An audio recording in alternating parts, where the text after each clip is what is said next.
nos abençoe a todos e nos envolva em suas bênçãos de muita paz.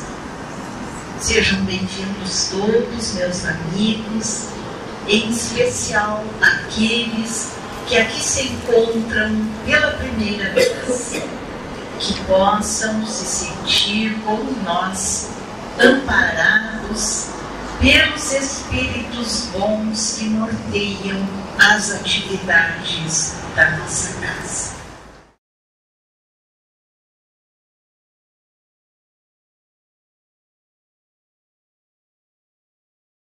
Para aqueles que ainda não assistiram ao nosso companheiro, vamos dizer que Sérgio Luiz da Silva Lopes é natural de Bagé, é filho do amor e caridade, iniciou as suas atividades nas aulas de evangelização, aqui cresceu, aqui se desenvolveu, trabalhou no exercício do culto do Evangelho no lar e depois ausentou-se para complementar seus estudos. Atualmente é médico na área de psiquiatria e psicoterapia em Pelotas, no Rio Grande do Sul. É trabalhador do Lar Espírita Assistencial Irmão Fabiano de Cristo. É conferencista nacional e internacional pela Liga Espírita Pelotense, a Federação Espírita do Rio Grande do Sul e a Associação Médico Espírita do Brasil. É diretor do Departamento de Solidariedade Humana da Associação Médico Espírita do Brasil, AME Brasil. Fundador e presidente da Associação Médico Espírita de Pelotas. Escritor, além de conferencista, autor do livro Leis Morais e Saúde Mental. Esse é o nosso Dr. Sérgio Silva Lopes, o Serginho, para todos nós.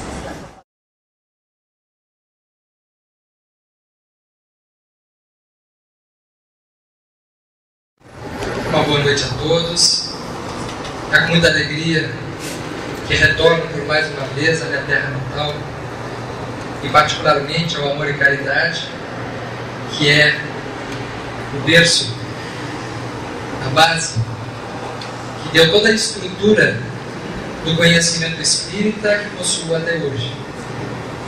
É graças a esse conhecimento fundamental que muitas decisões importantes na minha vida, entre as quais a escolha da profissão e a área dentro da medicina que eu escolhi, que foi a psiquiatria, foram norteados pela influência direta do estudo da doutrina espírita e pelo interesse que fui naturalmente adquirindo por esse campo de estudo, uma vez que os fenômenos da mente e da nossa vida emocional estão diretamente relacionados às nossas questões espirituais.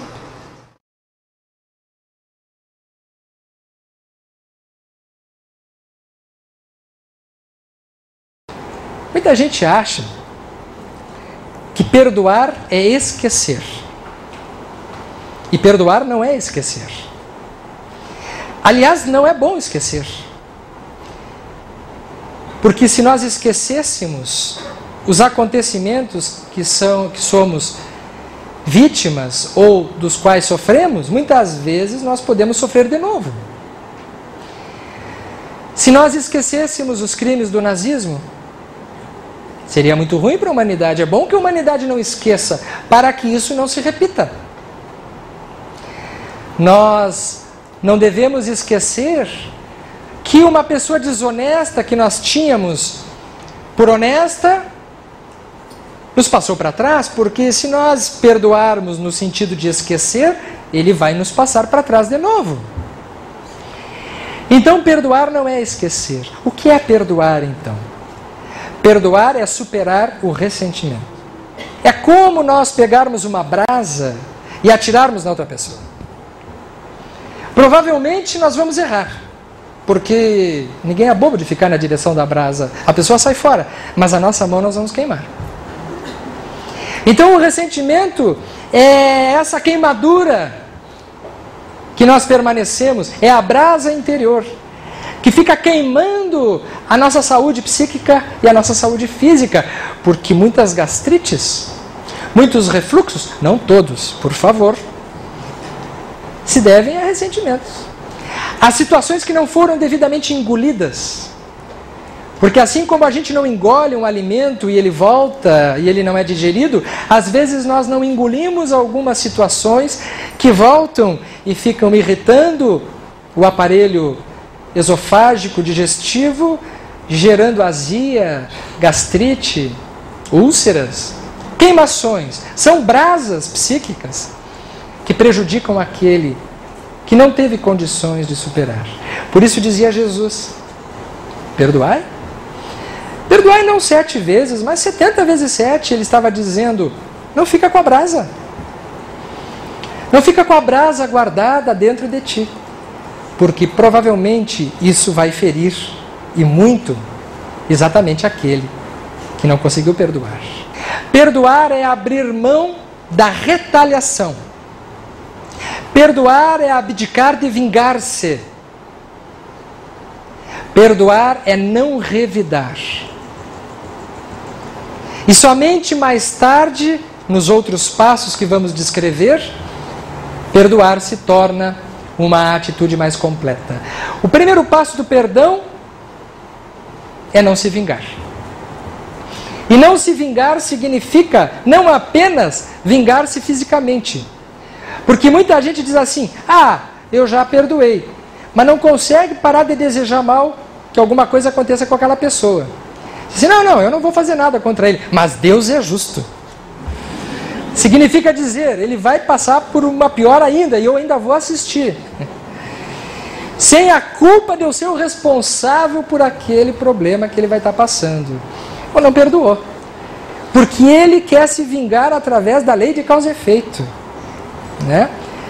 E quando isso acontece, ele diz, Deus é Pai, Deus é justo. Que aqui se faz, aqui se paga. E chega a correr uma saliva do canto da boca, assim, né? Então o perdão, ele necessita não do esquecimento. Vejam só, é uma nuance. Ele necessita não do esquecimento, mas realmente nós necessitamos, num primeiro momento, de um certo distanciamento da pessoa que nos prejudicou, ou da qual nós tivemos uma diferença. Nós necessitamos de um distanciamento do fato, porque senão a gente não consegue parar de olhar para aquilo e não consegue parar de pensar naquilo. Se nós temos um problema com uma pessoa, e nós não damos um tempo para essa pessoa, aquilo fica sempre voltando. Então realmente é necessário um certo distanciamento, para que a gente possa pensar em outras coisas, nos ocuparmos de outras coisas e construirmos outras coisas. Darmos um tempo necessário para que o próprio tempo também faça uma parte importante no processo, que é a suavização do fato. O tempo é impressionante, porque quando estamos no calor de uma situação, nós queremos a justiça. Passado algum tempo, nós olhamos para aquele fato um pouco mais de fora e vemos que existem outras variáveis que naquele momento nós não tínhamos nos dado conta. E muitas vezes, passado algum tempo maior ainda, nós às vezes enxergamos que aquela pessoa que nós tínhamos como um algoz, muitas vezes foi um coparticipante apenas de um ato triste e infeliz do qual nós fizemos parte e temos, portanto, responsabilidade também. Então é necessário que se entenda o perdão num primeiro momento como não revidar e esforçar-se para superar o ressentimento, superar o rancor, superar a mágoa, deixar passar, mas não ao ponto de deixar cair no esquecimento total. Porque existe um problema muito sério em relação às nossas situações que não foram perdoadas, que dizem respeito não àqueles fatos que nós lembramos. Porque quando nós temos um fato que nós lembramos, isso ainda é menos pior do que quando esse fato já foi para o nosso inconsciente. Quando aquilo já foi sepultado no nosso psiquismo, mas não foi superado. Quando aquilo foi, tecnicamente, como falamos, reprimido, como quando usamos o mecanismo de repressão, mecanismo de defesa psicológico, a repressão, e ele se torna inconsciente. São aquelas mágoas que nós carregamos, mas que nós não lembramos mais qual foi o motivo e aonde ela está e exatamente o que está acontecendo. São aqueles problemas que nós tivemos e quando nos perguntam alguma coisa, a gente diz, isso já passou, mas na verdade não passou. Porque frequentemente nós manifestamos no corpo a falta do perdão. Através de sintomas, como já falamos, através de doenças. E é por isso que Jesus dizia, reconciliai-vos o mais depressa possível com o vosso adversário, enquanto estáis a caminho com ele. Não apenas para que o adversário tenha a chance da reconciliação, mas também para que a gente não passe por cima do fato e não venha a esquecê-lo, gerando um problema futuro de perturbações tão severas que precisarão provavelmente de tratamento psicológico. Boa parte das nossas mágoas e dos nossos ressentimentos estão guardados na prisão das outras encarnações. Estão guardados no nosso inconsciente passado. Estão registrados vivamente no nosso perispírito. E, no entanto, agora já estão fora da possibilidade de nós nos darmos conta.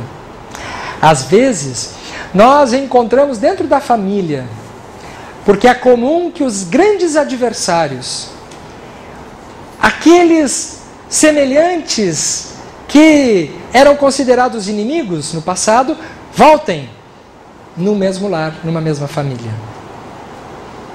É por isso que dentro da família existem situações muito sérias, muito graves, de diferenças, de animosidades, de antipatias, e assistimos diariamente nos jornais as notícias estarrecedoras dos crimes dentro da família. São aqueles adversários que retornam para se reajustarem dentro dos laços sanguíneos, que são fatores interessantes e fortes na reaproximação desses adversários. É por isso que a família é o grande laboratório do perdão. O inimigo que nos interessa a reconciliação mais depressa é o inimigo de dentro de casa. Não é o semelhante do lado de fora. Em primeiro lugar, aquele que convive conosco. Outro dia eu estava num restaurante e vi um senhor e uma senhora sentados, e uma pessoa que estava comigo diz assim, Sérgio, o que tu acha que eles são? Eu digo, com certeza marido e mulher. Digo, por quê? Porque eles não estão conversando. Eles passaram o almoço inteiro sem falar um com o outro.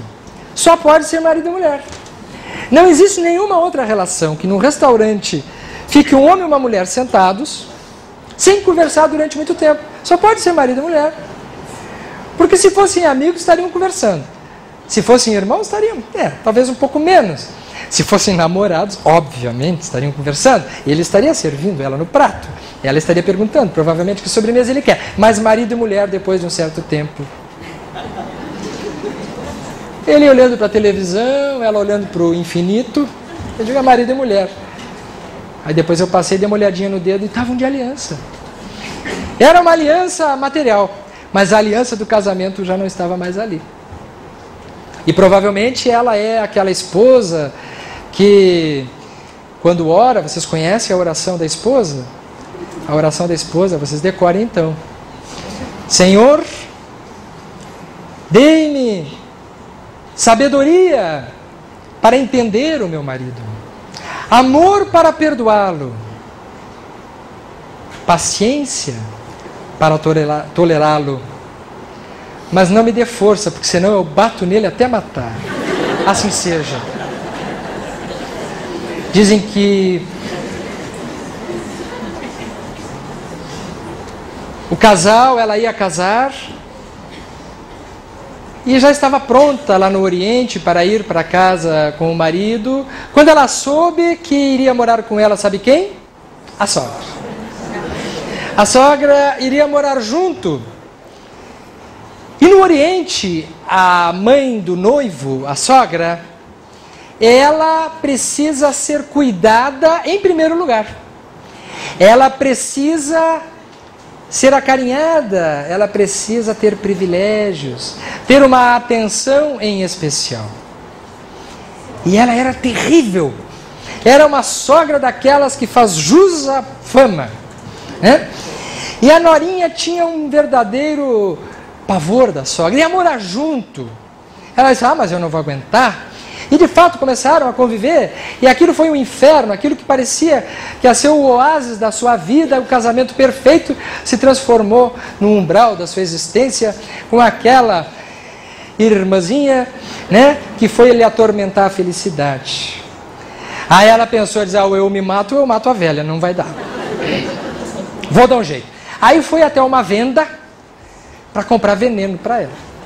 Vou envenenar. E chegou lá para o vendedor e contou a história dele. Olha, eu estou passando por isso, por isso, por isso. Ele olhou para ela e disse, não, mas vamos envenenar ela. Porque vamos livrar a humanidade de uma pessoa assim, não pode? Está causando muito mal.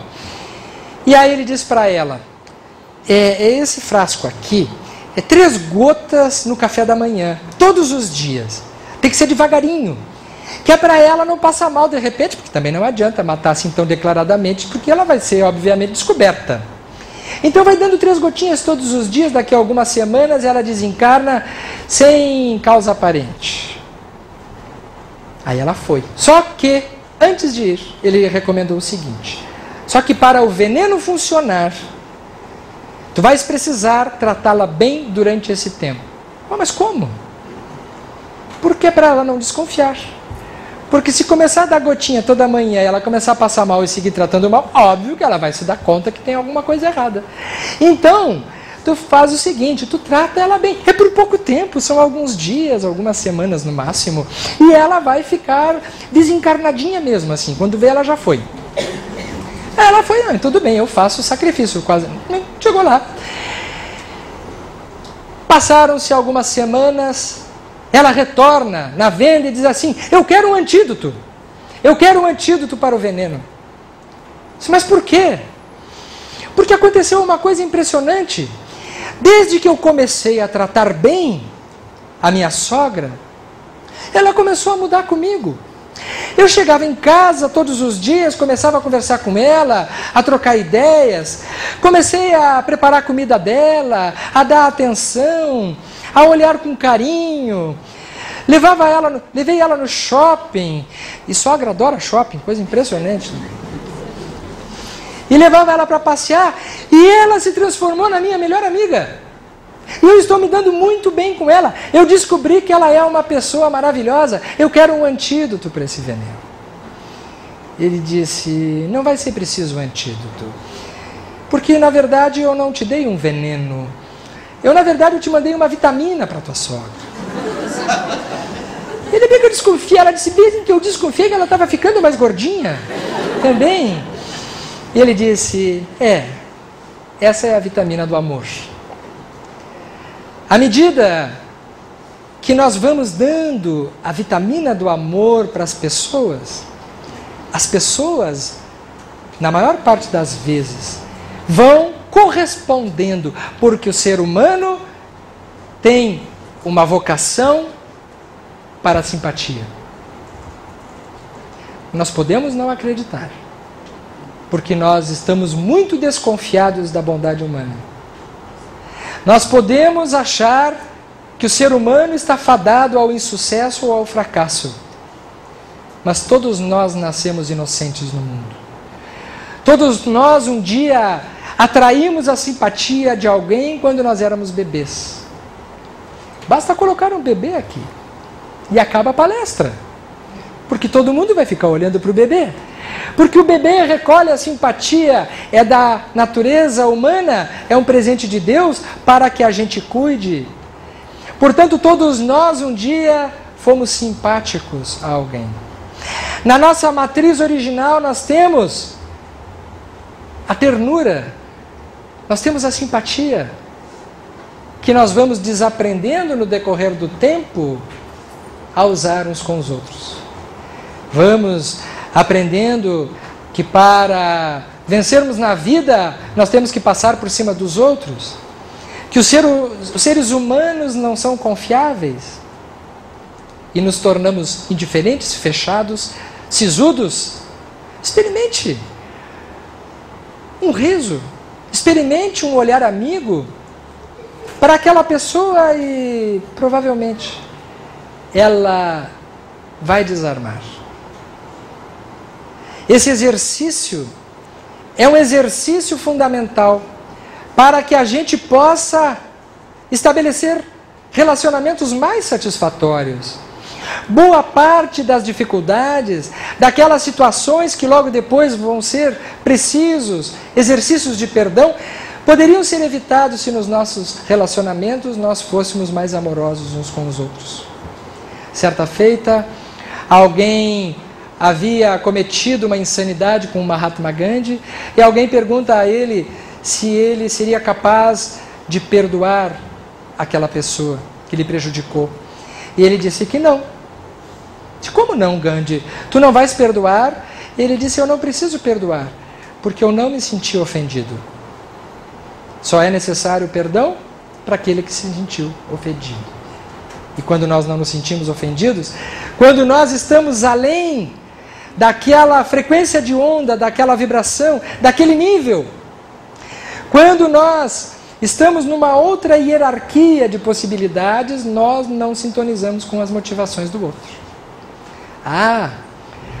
Ofereça a outra face. Ofereça a face esquerda se alguém vos bater na direita. Oferecer a outra face não é uma atitude de covardia. Oferecer a outra face é oferecer a face da consciência. Se nós oferecemos a mesma face, nós seguimos no estabelecimento daquela ligação infeliz. Nós respondemos à agressão com outra agressão. Isso significa oferecer a mesma face. Oferecer a outra face é oferecer uma outra resposta. E às vezes, para oferecer uma outra resposta, nós precisamos de algumas coisas que Jesus também nos ensinou. Uma delas, que ajuda muito a que consigamos perdoar uns aos outros, é procurarmos saber o passado da outra pessoa, as motivações da pessoa que errou conosco. Quando nós desconhecemos os motivos e o passado de alguém que nos agride, é mais difícil de perdoarmos do que quando nós conhecemos. Por exemplo, estamos dirigindo o carro na rua e alguém nos corta a frente buzinando, a gente tem que colocar o pé no freio, aí a gente fica enfurecido e vai atrás. Quando encosta o carro do lado da outra pessoa, abre o vidro, vai xingar, a pessoa diz assim, eu estou levando meu filho doente para o hospital. O que acontece com aquela raiva? Nós somos capazes de escoltar a outra pessoa até o hospital.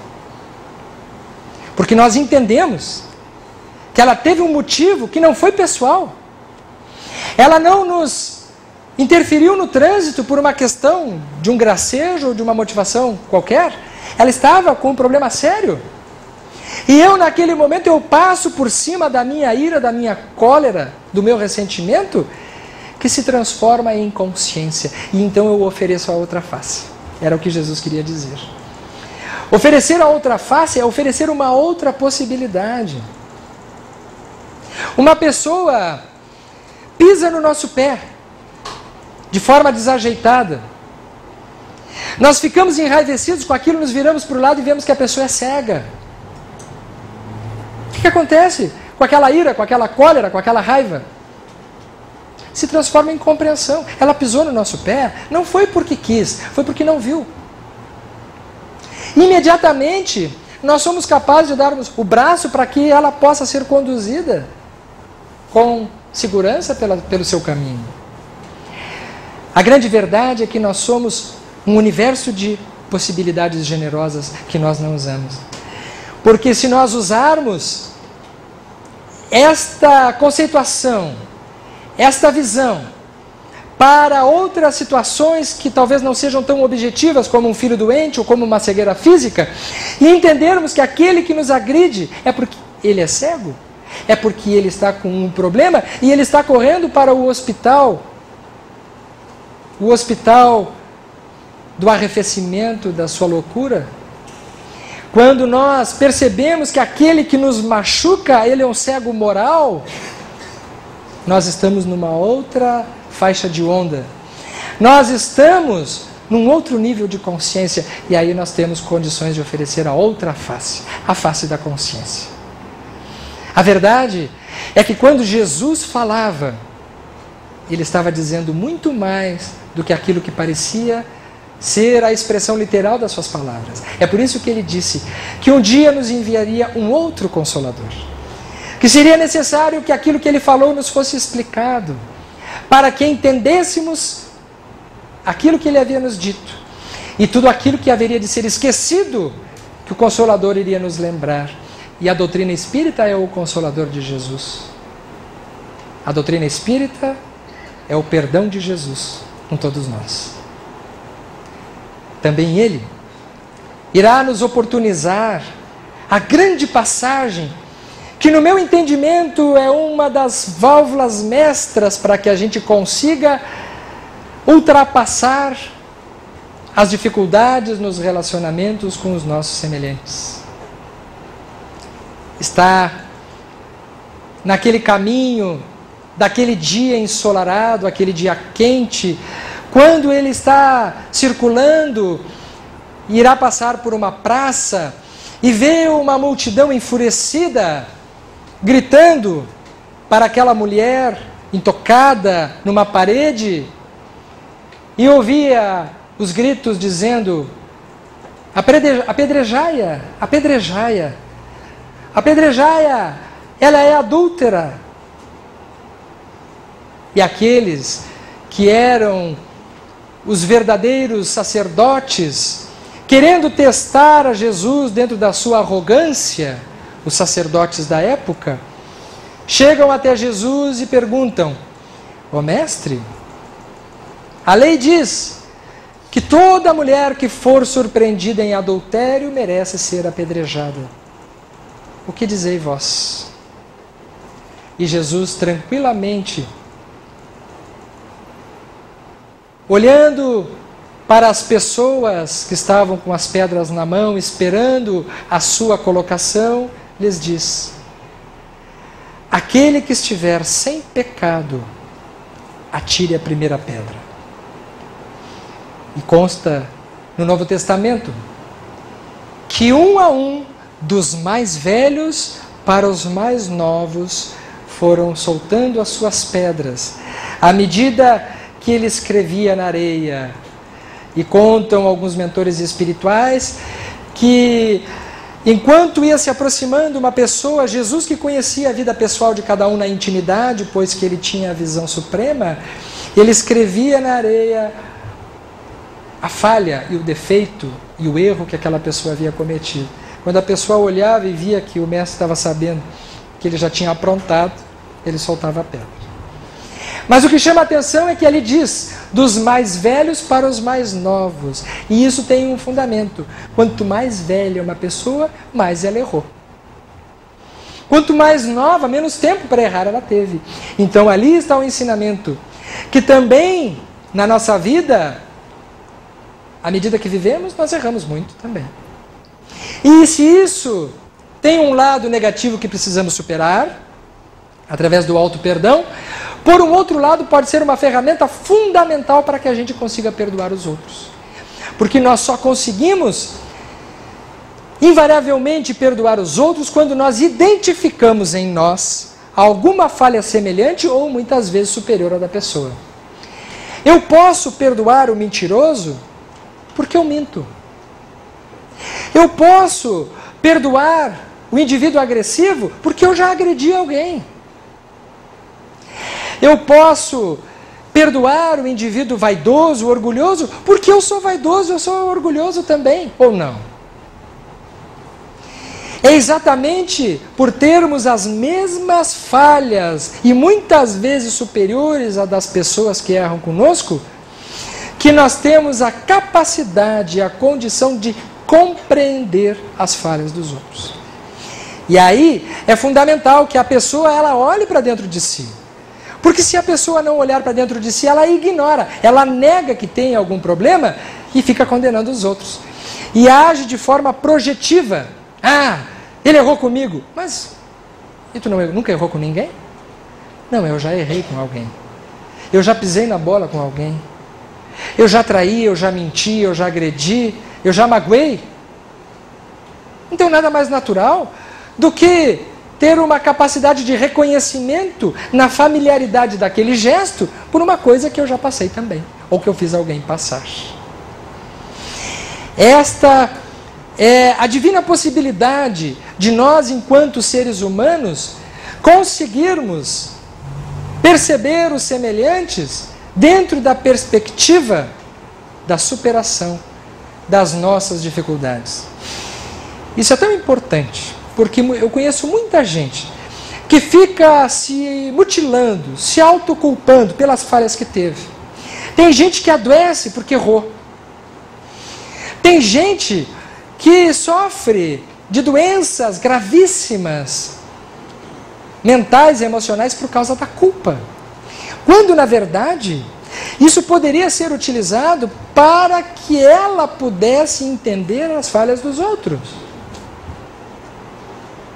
Uma pessoa comete um erro terrível e a gente olha para dentro de nós e vemos, não, eu já fiz alguma coisa assim. E a gente olha para a pessoa e diz assim, pô, pisasse na bola. A pessoa já sente um alívio pela maneira como a gente falou.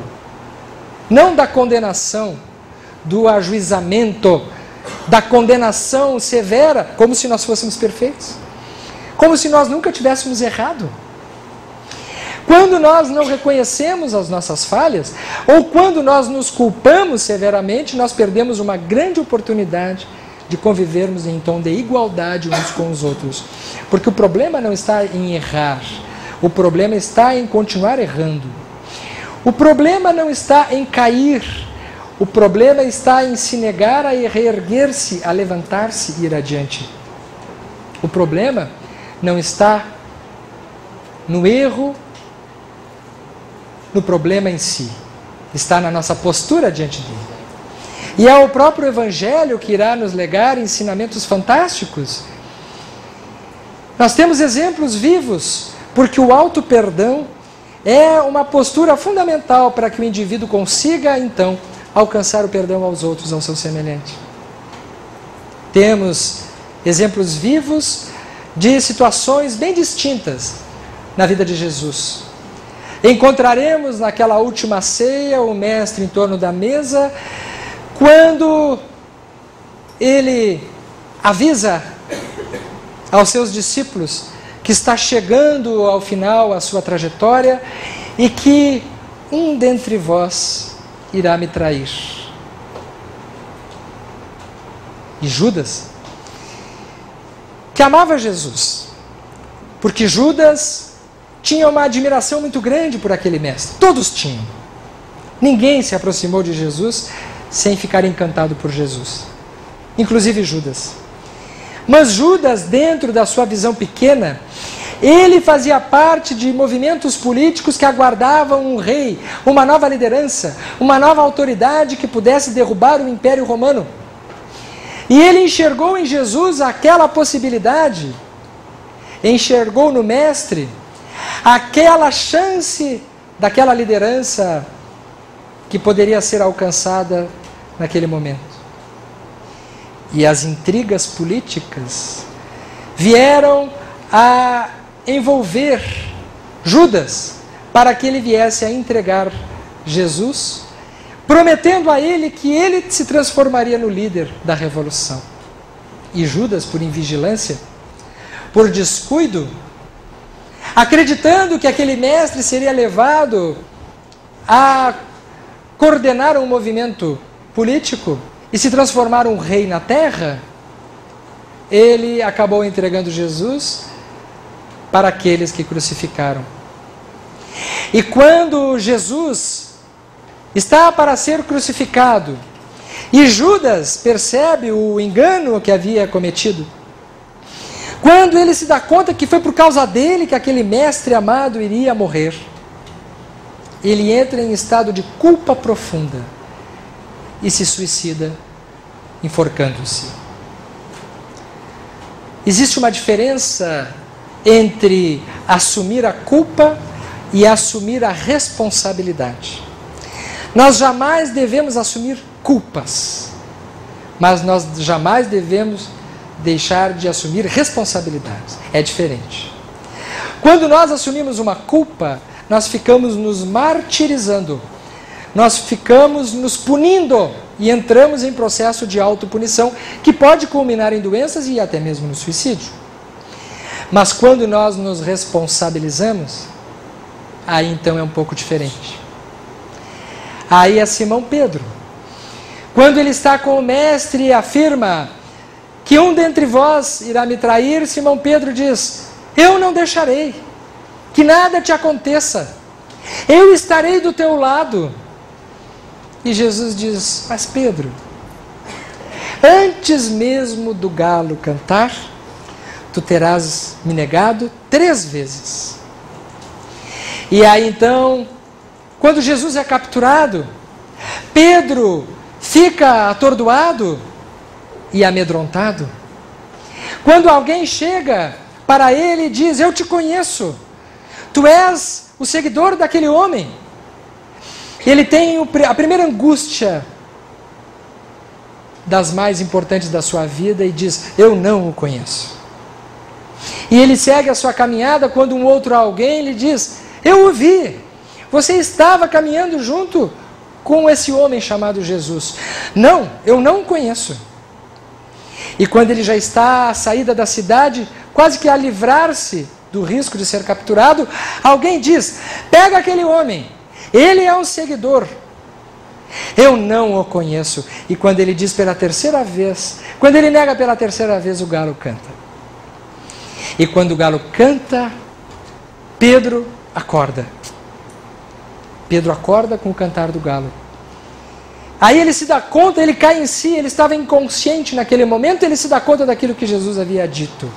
E ele chora como nunca havia chorado durante toda a sua vida. Não de culpa, porque ele percebeu que Jesus não o acusou da negação que ele iria fazer. Jesus lhe preparou para a negação humana que ele não teria condições de evitar fazer. É como se Jesus tivesse dito a ele: Pedro, não condenes ninguém nem a ti mesmo, porque também tu irás me negar. Tu também vais errar, tu também vais ter medo, tu também vais ter que nem uma criança ficar assustado, mas quando o galo cantar tu vais despertar. E quantas vezes nós erramos, nós negamos e o galo demora para cantar. Quando o galo canta é aquela oportunidade do despertar da consciência, não para a culpa, mas para a responsabilidade.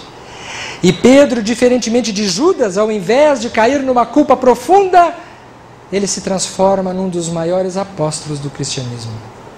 É quando Pedro irá erguer os fundamentos da igreja primitiva, se tornando o seguidor fiel, agora sim preparado para as tarefas que o mestre esperava dele.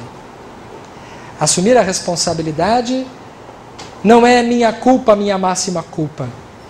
É: Senhor, o que queres que eu faça? É Paulo na estrada de Damasco, depois de ter cometido várias atrocidades, vários desenganos, ele que era um doutor da lei e que estava perseguindo os cristãos, quando já o havia feito com Estevão, o apóstolo do cristianismo, e ouve falar que Ananias está em Damasco, ele então irá capturar aquele homem que estava curando em nome daquele mestre que deveria estar condenado.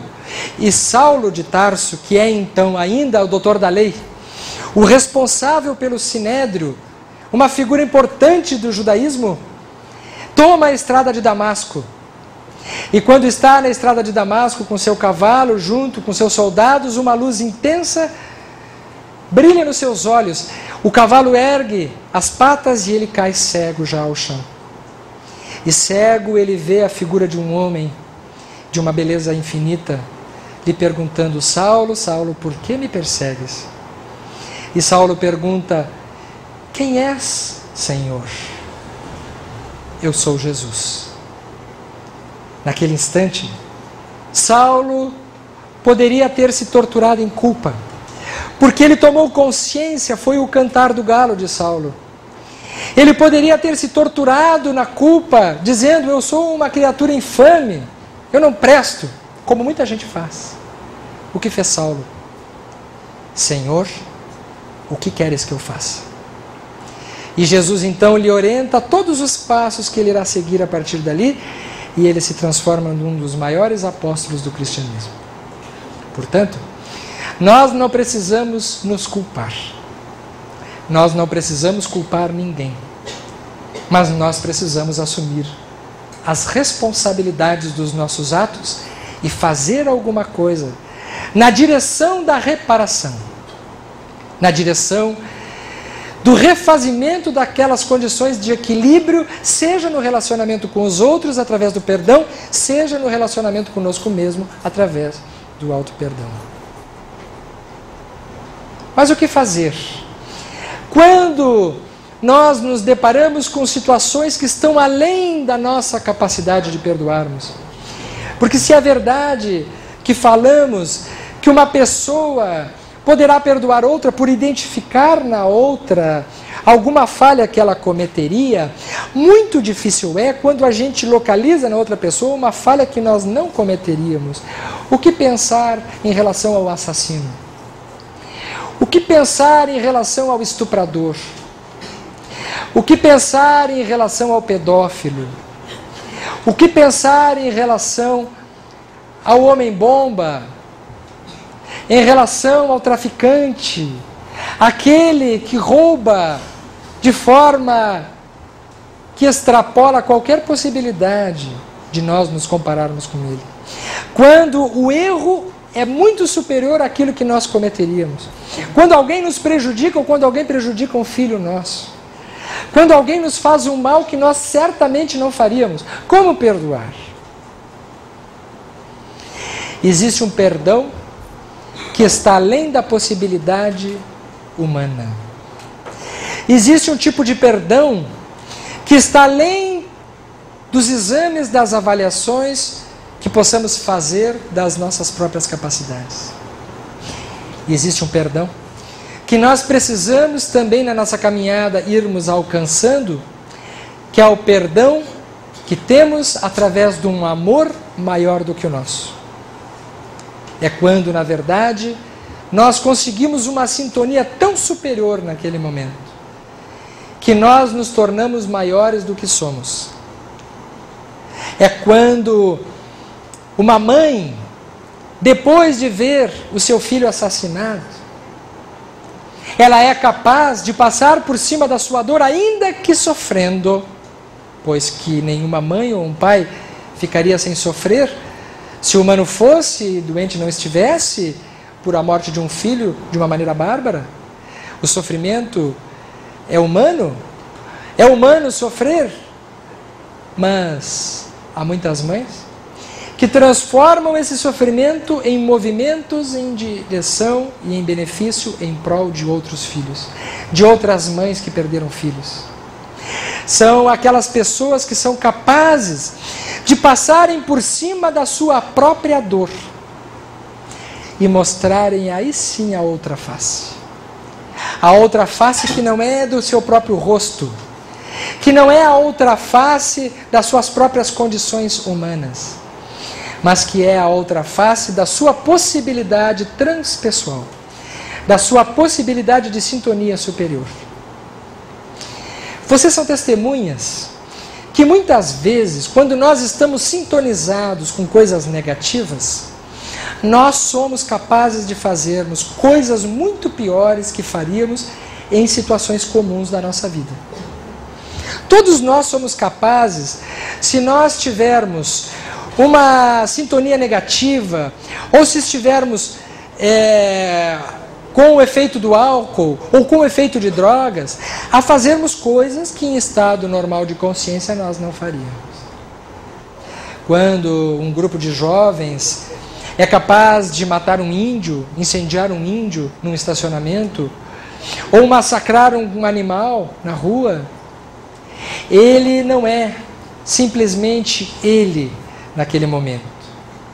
Ele está acompanhado naquele instante por entidades espirituais perniciosas que estão junto com ele.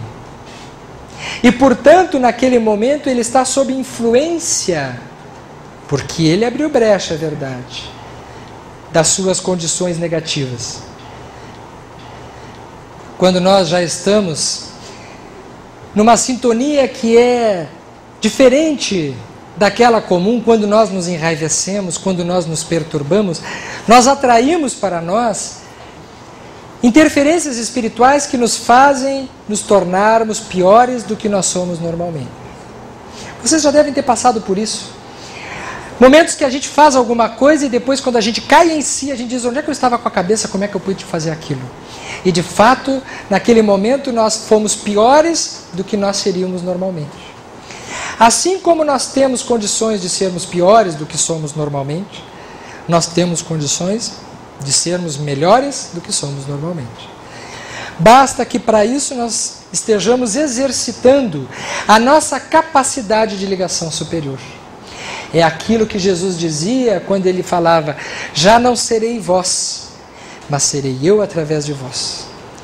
Quando estiverdes trabalhando e vivendo em meu nome, já não serei vós que estareis vivendo, serei eu através de vós. Então, diante de grandes dificuldades, de grandes tormentos, de grandes perturbações, somos capazes ainda de alcançarmos a superação das nossas diferenças. Mas será um amor maior do que o nosso. Será a presença divina na nossa sintonia. Porque todos nós, por piores que sejam as circunstâncias de sofrimentos que nós passemos na nossa existência, nós não estamos sofrendo nenhuma injustiça. Não há espaço para injustiça na lei de causa e efeito. Na justiça das reencarnações, quando nós sofremos alguma coisa que não dependeu da nossa postura e que nós somos realmente vítimas, no sentido de não termos contribuído no presente para que aquilo acontecesse, é porque as causas desse sofrimento estão no nosso passado. E não cai um cabelo da nossa cabeça sem que Deus o queira. Não nos acontece nada sem que o mereçamos. Por piores que sejam os acontecimentos da nossa vida, isso não se deu por acaso. Isso não foi um descuido da lei. Ninguém perde um filho, ninguém tem uma doença, ninguém sofre uma agressão, ninguém desencarna de uma forma imprevisível, súbita, se não estiver dentro do programa reencarnatório. Não acontece nada de importante, de efetivamente importante na nossa vida, que não esteja previsto dentro das leis superiores. Isso não quer dizer que tudo que nos aconteça esteja previsto. Mas os grandes acontecimentos, aquelas chamadas injustiças insuperáveis, estão dentro de um programa estabelecido por nós mesmos. E nesse instante, quando nós sintonizamos com coisas, com elementos, com possibilidades superiores às nossas, é que nós temos condições então de oferecer outras respostas capazes de nos dar um status, uma condição, uma capacidade além das nossas capacidades habituais. 3 tenores ficaram conhecidos pelas óperas que cantaram e encantaram ao mundo: Pavarotti, José Carreras e Plácido Domingo. Plácido Domingo, um espanhol, um madrilenho. José Carreras, um espanhol nascido em Barcelona, na região da Catalunha. Cantaram juntos por muito tempo, Mas é sabido que esses indivíduos moram em regiões que têm uma intensa rivalidade, uma grande rivalidade. A rivalidade entre catalães e madrilenhos. A região da Catalunha, a região de Barcelona é uma região conhecida por se opor ao comando de Madrid na Espanha. E eles têm uma rivalidade muito grande. E por motivos políticos, no ano de 1984, há 25 anos, quando estava sendo fundado o Nova Esperança aqui em Bagé, Plácido Domingos e José Carreras se tornaram inimigos. Se tornaram inimigos de tal maneira que um não fazia show quando sabia que o outro estava na mesma região. E sempre um procurava saber onde é que o outro estava para marcar um show, porque se negavam se encontrarem. Eles que haviam cantado juntos. Mas um era de Barcelona e o outro era de Madrid. E ficaram inimigos. E não se falaram mais. Mas algum tempo depois, Carreras teve um inimigo mais poderoso ainda. Ele contraiu leucemia. E começou uma luta interminável contra a leucemia. Ele teve que interromper os seus shows, as suas apresentações, e fazer visitas mensais aos Estados Unidos para submeter-se ao seu tratamento da leucemia. Fez um transplante de medula, trocou o seu tipo sanguíneo, mas depois de algum tempo, por mais que ele contasse com uma soma considerável de uma certa fortuna, o seu dinheiro foi acabando. E ele não tinha mais condições de ir para os Estados Unidos tratar-se. Quando então ele soube que em Madrid havia uma instituição de referência, a Instituição Formosa, dedicada para a recuperação dos pacientes de leucemia. E ele, embora não quisesse voltar a Madrid, ele recorreu aos auxílios dessa instituição. E foi graças à Instituição Formosa que ele se recuperou integralmente da sua problemática e ficou curado. Ficou tão grato por ter se recuperado e tão bem tratado naquela instituição madrilenha, que ele resolveu se tornar um colaborador daquele instituto. E ao ler os estatutos do Instituto Formosa, ele descobriu que o seu sócio fundador era exatamente Plácido Domingos. Plácido Domingos, quando soube que José Carreras estava com leucemia, ele fundou a Instituição Formosa para auxiliar a todos os pacientes com leucemia, mas pediu permanecer no anonimato quando soube que Carreras estava se tratando na sua instituição, para que ele, Carreras, não se sentisse humilhado e se submetesse ao tratamento. Algum tempo depois, quando Plácido Domingos estava se apresentando em Madrid, no meio da apresentação, o inesperado aconteceu. José Carreras levanta-se do meio do auditório, interrompe o show de Plácido Domingos, ajoelha-se aos seus pés e lhe pede perdão por toda a animosidade que ele havia alimentado durante esses anos por aquele que era o seu amigo. Então eles se abraçam e algum tempo mais, uma jornalista pergunta para Plácido por que ele havia feito isso? Por que ele não havia deixado que José Carreras morresse, uma vez que era um concorrente seu? Ele se tornaria agora um dos únicos, uma vez que Pavarotti já havia desencarnado.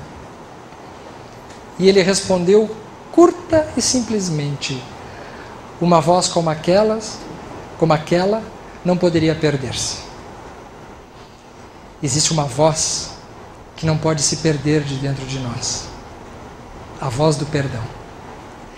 A voz superior das condições espirituais que nós guardamos dentro de nós, das nossas possibilidades maiores, dos nossos recursos. Todos nós somos gigantes em possibilidades. Todos nós temos condições de empreendermos um grande voo em direção a outras vozes que poderão se aliarem à nossa na construção de um mundo melhor. Assim como a voz do Espírito Emmanuel, através de Chico Xavier, na sua prece de amor. Como estiveres, que Deus te guarde. Como penses, Deus te use. No que fizeres, que Deus te ampare. Onde te encontres, que Deus te guie. Em todos os teus passos, que Deus os abençoe. Um forte abraço a todos. Muito obrigado.